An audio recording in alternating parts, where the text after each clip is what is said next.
Hello, Namaste everyone. A fresh morning to you all. Welcome to Padho Likho. Today we will study about acid, bases and salts जो कि बहुत ही अच्छा और interesting topics हैं जो class 10th की second chapter है acid basis and salts. ये बहुत ही मज़ेदार है, एकदम अच्छे से पढ़ेंगे, आपकी एनर्जी एकदम हाई होनी चाहिए इस पे। बहुत ही मज़ेदार है, तो आपकी एनर्जी को हाई करने के लिए एक धुआंधार शायरी। ठीक है, ध्यान से सुनिएगा। जीतेंगे हम ये वादा करो, जीतेंगे हम ये वादा करो, कोशिश हमेशा ज्यादा करो, किस्मत भी रूठे पर हिम्मत ना टूटे, मजबूत इतना इरादा करो। ठीक है, आप अपने इरादा को एकदम मजबूत रखें। Okay, slow and study wins the race. ये वाला कहानी आप सुने होंगे, खरगोश और कछुआ वाला। आप स्लो ही रहें, लेकिन आप रोज काम करें। ठीक है, मतलब रोज आप पढ़ें थोड़े थोड़े। जहां पर रुक गए वहीं पे आपका द एंड हो जाएगा। आपको रुकना नहीं है, स्लो एंड स्टडी चलते रहना है। ठीक है, और एक दिन ऐसा आएगा कि आप पूरा सिलेबस को एकदम अच्छी तरह से कवर कर लोगे और बोर्ड में बहुत ही अच्छे मार्क्स से पास करोगे। ओके, तो हम लोग स्टार्ट करते हैं एसिड बेसिस एंड सॉल्ट्स। तो हम लोग इसमें क्या क्या टॉपिक्स को कवर करेंगे। सबसे पहले इंट्रोडक्शन देखेंगे, फिर प्रॉपर्टीज ऑफ एसिड्स, एसिड्स के क्या प्रॉपर्टीज हैं, क्या एसिड क्या होता है। ठीक है, different types of indicators and their properties. Indicators क्या होते हैं वो समझेंगे। एसिड कौन से लिटमस पेपर को, वो लिटमस पेपर क्या होता है, वो ब्लू से रेड क्यों होता है या रेड से ब्लू क्यों होता है। बहुत सारे हैं, नेचुरल इंडिकेटर्स हैं बहुत सारे, वो सब के बारे में पढ़ेंगे। फिर क्या है, the reactions of acids and bases with metals. Acid metals के साथ रिएक्ट करके क्या करता है, फिर बेसिस मेटल्स के साथ रिएक्ट करके क्या फॉर्मेशन करते हैं, ये सब के बारे में देखेंगे। फिर फिफ्थ टॉपिक है the reactions of acids with metals, carbonates and metal hydrocarbonates. ठीक है, एसिड और मेटल का रिएक्शन देखेंगे हम लोग किस पे, मेटल कार्बोनेट्स पे और मेटल हाइड्रोकार्बोनेट्स पे। बहुत ही इंपॉर्टेंट है ये सब। The reaction of acid and bases with each other. ठीक है, एक दूसरे से रिएक्शन देखेंगे एसिड का और बेसिस का, यानी कि न्यूट्रलाइजेशन रिएक्शन। ओके, और उसके बाद लास्ट में हम लोग इंपॉर्टेंट रिएक्शंस जो भी हैं, जो भी आपके बोर्ड के लिए इंपॉर्टेंट रिएक्शंस है, उसका एक मैंने लिस्ट बनाया है। वो सारे इंपॉर्टेंट रिएक्शंस मैं आपको पीएचडी करा दूंगा। ठीक है, क्रिस्टल क्लियर होगा, हर एक टॉपिक आप एकदम ध्यान से देखें, एकदम क्रिस्टल क्लियर कराते हुए चलूंगा, ये मेरी गारंटी है। ठीक है, आप एकदम ध्यान से देखते हुए चले। ओके, तो हम लोग स्टार्ट करते हैं इंट्रोडक्शन। ठीक है, acids are substances that release hydrogen ions in water. They have a sharp taste and can dissolve metals.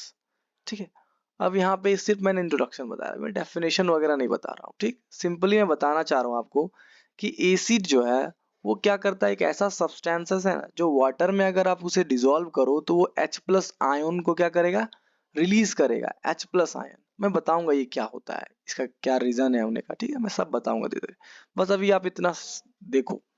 ये हाइड्रोजन आयन को क्या करेगा, रिलीज करेगा। ठीक है, they have a sour test, और आपको पता होगा कि पहले से ही पता होगा कि एसिड का सार टेस्ट होता है। ये क्यों होता है ये भी हम बात करेंगे। ठीक है, और ये मेटल को डिसॉल्व कर सकता है, इसलिए आपने देखा होगा कि या कभी भी आप जाते हैं सोना लेकर के, ठीक है, वो क्या करता है, वो सोना को जब साफ कराना रहता है तो एसिड में डुबाता है। वो क्या करता है, उसे जो ऊपर का जो लेयर है ना उसे डिसॉल्व कर देता है। ठीक है, तो वो मेटल को भी डिसॉल्व कर सकता है। इतनी शक्ति होती है किसमें, एसिड में। बहुत पावरफुल होता है एसिड। ठीक है, इसीलिए कभी लैब वगैरह में देखोगे तो एसिड जल्दी बच्चों को छूने नहीं मिलता। क्यों, क्योंकि अगर वो हाथ पे गिर गया ना तो पूरा हाथ ले लेगा नीचे से। ठीक है, strong acids have a low pH. अब ये पीएच क्या होता है, ये एक स्केल है, हम बताएंगे। ठीक है, पीएच का फुल फॉर्म होता है पोटेंज ऑफ हाइड्रोजन। हम इसके बारे में बहुत ही डिटेल से पढ़ेंगे जब इंडिकेटर का टॉपिक आएगा, तो बस अभी आप इंट्रोडक्शन थोड़ा थोड़ा देखते चलिए। एंड आर हाईली कोरोसिव, ये क्या होता है, कोरोसिव होते हैं। While weak acids have a higher pH. अब वीक एसिड जो होते हैं उसके बहुत हाई पीएच होते हैं, पढ़ूंगा ये पीएच वैल्यू क्या होता है, एकदम ध्यान से आप खाली देखें अभी। ठीक है, and are less corrosive. Okay, some common example of acids include hydrochloric acid. ये सब एग्जांपल्स हैं एसिड के, HCl, hydrochloric acid and sulphuric acid, H2SO4 and acetic acid, CH3COOH, इसे विनेगर भी कहते हैं। ठीक है, अब ये एसिड का तो इंट्रोडक्शन हो गया। अब बेसिस क्या होते हैं, थोड़े थोड़े जानेंगे सिर्फ इसके बारे में। बेसिस क्या होते हैं, bases on the other hand are substances that release hydroxide ions. वहां पे क्या हो रहा था एसिड में, H प्लस आयंस निकल रहे थे, लेकिन बेसिस में कौन से आयंस निकलेंगे, OH माइनस आयंस, यानी कि हाइड्रोक्साइड आयंस निकलेंगे। ठीक है, यही एक रीजन है, हाइड्रोक्साइड आयंस निकलेंगे। They have a bitter taste. अब इसका क्या है, बिटर टेस्ट है, बताऊंगा मैं आगे। एंड अ स्लिपरी फील, बहुत ही स्लिपरी फील है इसका। Strong bases have a high pH, जितना ज्यादा स्ट्रॉन्ग बेस होगा उसका हाई पीएच होगा। And are highly corrosive. ठीक है, while weak bases have a lower pH. और वीक बेसिस जो होंगे उनका पीएच वैल्यू जो होगा वो बहुत लो होगा। अभी सबके बारे में डिटेल से हम लोग पढ़ेंगे। And are less corrosive. Okay, some common example of bases include sodium hydroxide NaOH, calcium hydroxide CaOH whole 2 and ammonia NH3। ये सारे क्या हैं, ये सब कॉमन एग्जांपल्स हैं बेसिस के, जनरली सब लोग जानते हैं इसके बारे में। ओके, अब जो लास्ट इंट्रोडक्शन है हम लोगों का वो है सॉल्ट्स। क्या होता है salts? Salts are ionic compounds that are formed from the reaction between acid and base। मैंने जो फिफ्थ या सिक्स्थ टॉपिक रखा है, न्यूट्रलाइजेशन रिएक्शन। ठीक है, यानी कि जब एसिड और बेस एक दूसरे से रिएक्ट करता है तो वो एक कंपाउंड को फॉर्म करता है। ठीक है, जिसे हम लोग साल्ट कहते हैं, तो वो भी हम पढ़ेंगे। ठीक है, अभी जनरली साल्ट के बारे में देखते हैं क्या होता है। They are made up of positive ions. Salt किससे बनता है, कैटायन से बनता है, यानी कि पॉजिटिव आयन से। एंड निगेटिव आयन, जिसको हम एनायन कहते हैं। ठीक है, कंपाउंड है जनरली, ये दोनों से मिलके ही बनेगा, इतना तो दिमाग होगा आप में। Salts are often used in food industry.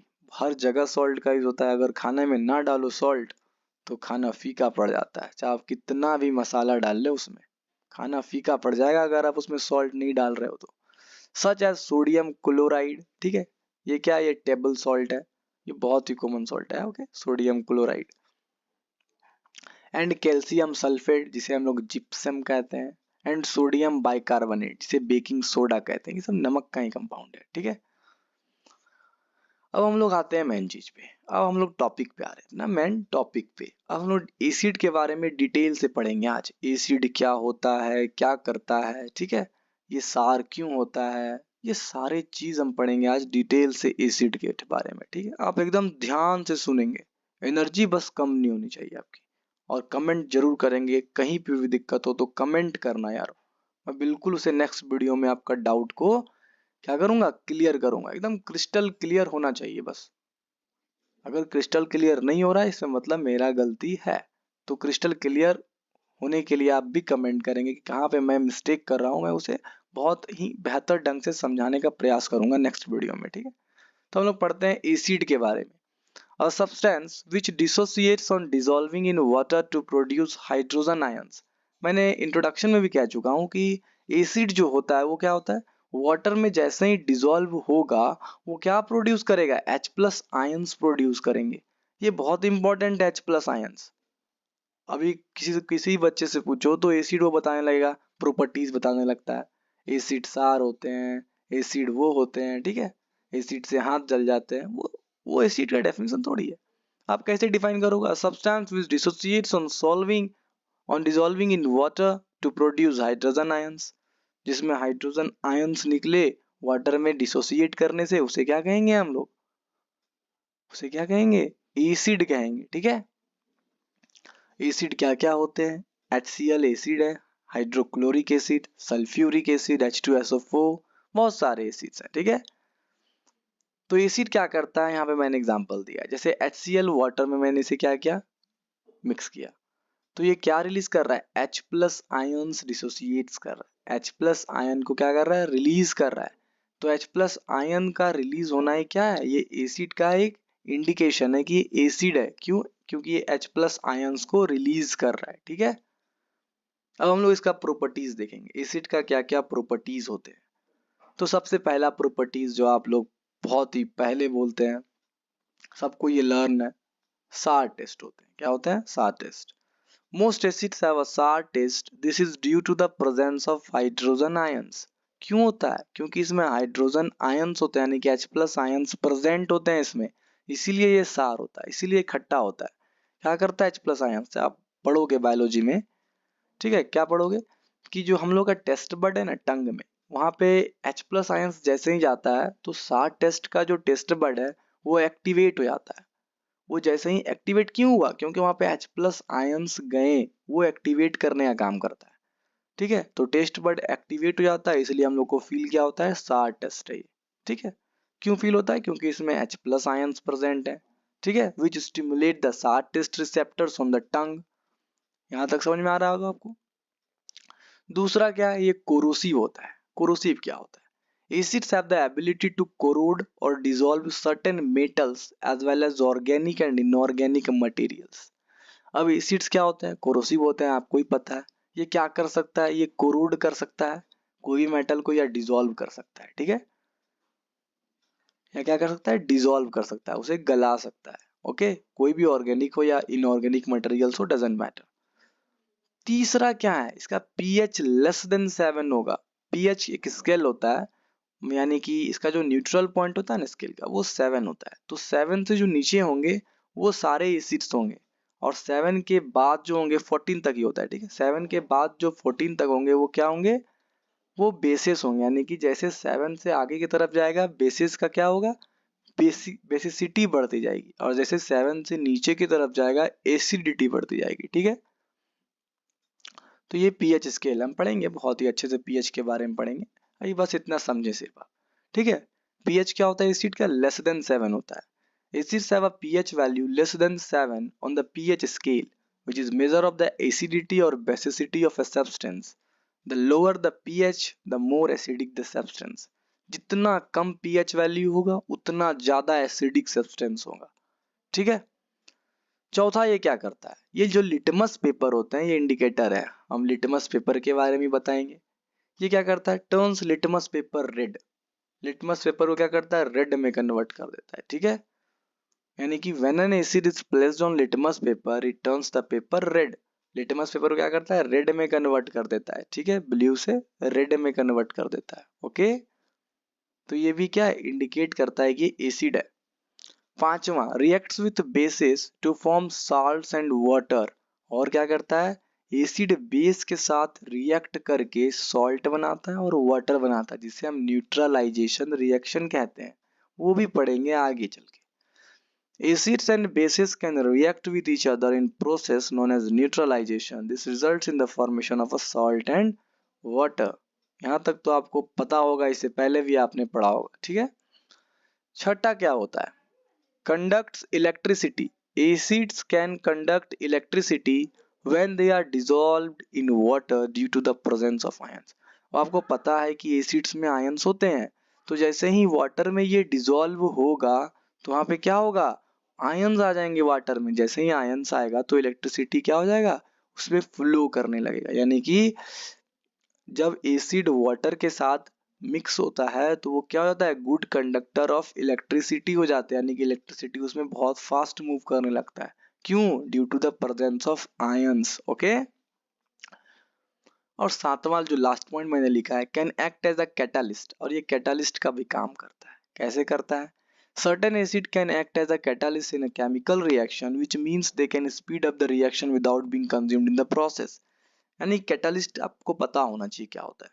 Catalyst एक ऐसा सब्सटेंस होता है ना जो रिएक्शन को स्पीड अप करता है। क्या करता है, स्पीड अप करता है। ठीक है, कैसे करता है, आप देखो, जैसे आप रोड पे चल रहे हो, आप रोड पे चल रहे हो, साइकिल से जा रहे हो, अब ऊंचा आया। अब हम क्या कर सकते, क्या बोल सकते, जो ऊंचा है वो क्या कर रहा है, आपके प्रोसेस को, यानी कि चलने के प्रोसेस को धीरे कर रहा है, यानी कि वो डिक्रीज कर रहा है आपको प्रोसेस को। लेकिन एक समय ऐसा आएगा कि वहां पे ढलाव होगा, नीचे तरफ जाइएगा जब, तो वह जो ढलाव है वो क्या कर रहा है, आपके प्रोसेस को और इंक्रीज कर रहा है। और क्या कर रहा है, इंक्रीज कर रहा है। तो जस्ट उसी तरह जो इंक्रीज कर रहा है उसे हम कैटालिस्ट कह देंगे। तो यहाँ रिएक्शन में भी क्या होगा, एक ऐसा सब्सटेंस है एसिड जो क्या करता है, रिएक्शन को स्पीड अप करता है, कभी कभी स्पीड अप। ठीक है, तो कैटालिस्ट उसी को बोलते हैं, the substance which speeds up the reaction is known as catalyst. उसे क्या कहते हैं, हम कैटालिस्ट कहते हैं। तो कभी कभी क्या होता है, एसिड कैटालिस्ट का भी काम करता है, कोई कोई एसिड, सारे एसिड्स नहीं करते हैं। ठीक है, examples of common acids include hydrochloric acid, याद कर लेना है आपको, हाइड्रोक्लोरिक एसिड HCl होते हैं, sulphuric acid H2SO4 and acetic acid CH3COOH। Okay, यहाँ तक आपको एकदम याद होना चाहिए। अगर आपको कोई भी दिक्कत हो यहाँ तक तो मुझे प्लीज कमेंट करेंगे, मैं आपको सारे डाउट्स नेक्स्ट वीडियो में क्लियर करूंगा। ओके। और पिछले जितने मैंने वीडियो बनाए हैं उसका अगर नोट्स चाहिए आपको तो मैं डिस्क्रिप्शन में दे दूंगा। लास्ट वीडियो का जो डिस्क्रिप्शन है मैं उसमें लिंक दे दूंगा, आप उससे डाउनलोड कर लेंगे। फर्स्ट चैप्टर क्लास 10th की केमिस्ट्री की नोट्स मैंने बहुत ही अच्छे ढंग से बनाया है, आप उसे डाउनलोड करके आप अपने नोट्स में इंक्लूड कर सकते हैं। ठीक है, मैं डिस्क्रिप्शन में डाल दूंगा, लास्ट वीडियो के डिस्क्रिप्शन में। ठीक है, तो आप वहां से जाके लिंक के थ्रू डाउनलोड कर सकते हैं। ओके, धन्यवाद, बाय।